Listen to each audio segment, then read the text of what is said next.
பாதுகாப்பான ஒரு அரசை, சிறுபான்மை மக்களுக்கான ஒரு அரசு, அவங்களுக்கு பாதுகாப்பு கொடுக்கணுன்ற ஒரு எண்ணம் இல்லாத ஒரு அரசு இந்த ஒன்றிய அரசு. இந்த ஒன்றிய அரசை கண்டித்து இன்னைக்கு ஒவ்வொரு விதத்திலையும் நம்ம போராட்டம் பண்ணிக்கிட்டு தான் இருக்கிறோம்.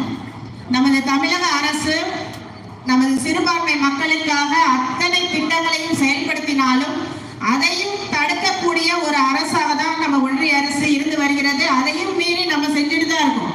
இன்னைக்கு தமிழகத்துல இவ்வளவு பேர், அதாவது எந்தவித மத சார்பும் இல்லாமல் இந்த மேடையிலே பார்த்தீங்கன்னா உங்களுக்கே தெரியும், ஃபாதர் உட்கார்ந்துருக்காங்க,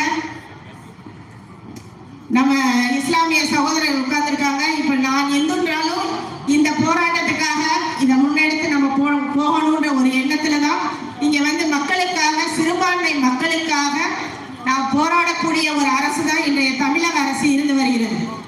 அப்படிப்பட்ட சூழ்நிலையிலையும் இவ்வளவு கொடுமைகளை இழைக்கக்கூடிய நமது பாரத பிரதமர் அவர்களை இந்த கண்டன உரை மூலம் கண்டனங்களை நான் தெரிவிப்பதற்கு கடமைப்பட்டிருக்கிறேன். இன்னைக்கு வக்ஃபு உரிமை அப்படின்னா என்னன்னா, அதற்கு தலைவர் அப்படின்ற யாருமே கிடையாது, அல்லாஹ் தான் தலைவர்.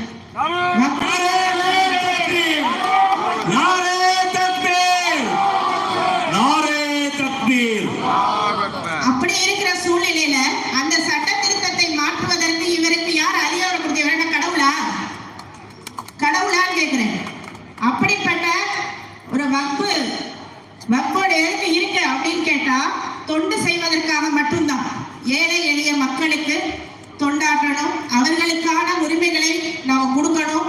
கபர்ஸ்தான் கட்டுறதுல இருந்து, கல்லறை கட்டுறதுல இருந்து அத்தனை தொண்டுகளையும் செய்து கொடுக்கக்கூடிய ஒரு மாபெரும் உரிமையை பறிக்கக்கூடிய ஒரு ஒன்றிய அரசை இன்று நாம் அனைவரும் கண்டனத்தை தெரிவித்து இந்த உரிமை மீட்பு போராட்டத்தை நாம் கைவிடாமல் தொடர்ந்து நமது உரிமையை மீட்க பாடுபடுவோம் என கூறிக்கொண்டு விடைபெறுகிறேன். நன்றி, வணக்கம்.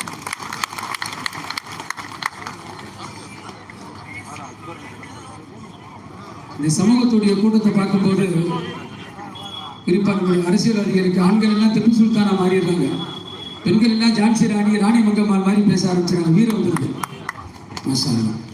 மிக தெளிவான பேச்சு.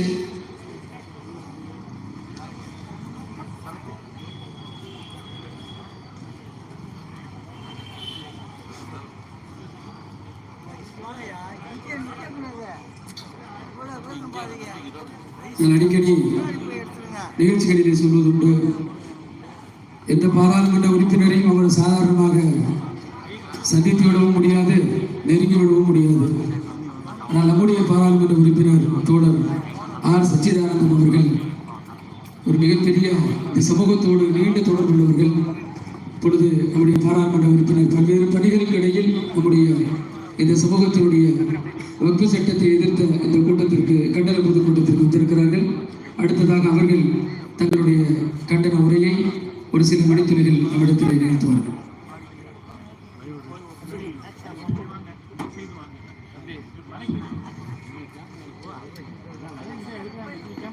தமிழ்நாடு ஜமாத்துல் உலமா சபை திண்டுக்கல் மாவட்டம் நடத்துகிற வக்ஃபு திருத்த சட்டத்தை கண்டித்தும் திரும்ப பெறவும் வலியுறுத்தியும் நடைபெறுகிற இந்த கண்டன ஆர்ப்பாட்டத்திற்கு தலைமை வைத்திருக்கக்கூடிய திண்டுக்கல் மாவட்ட ஜமாத்துல் உலமா சபையினுடைய மாவட்ட அரசு ஹாஜி PM முகமது அலி அன்வாரி ஹஜ்ரத் அவர்களை, முன்னிலை வைத்திருக்கக்கூடிய அனைத்து பள்ளி முத்தவள்ளிகள் மற்றும் நிர்வாகிகளை, இந்த கண்டன ஆர்ப்பாட்டத்தில் கலந்து கொண்டு கண்டன உரை நிகழ்த்துவதற்காக இங்கே பல்வேறு இயக்கங்கள் சார்பில் இங்கே வருகை தந்திருக்கக்கூடிய இந்திய யூனியன் முஸ்லீம் லீக் கட்சியினுடைய மாநில பொதுச் செயலாளர் ஜனாப் முகமது அபூபக்கர் அவர்களே, மனிதநேய SDPI கட்சியினுடைய மாநில தலைவர்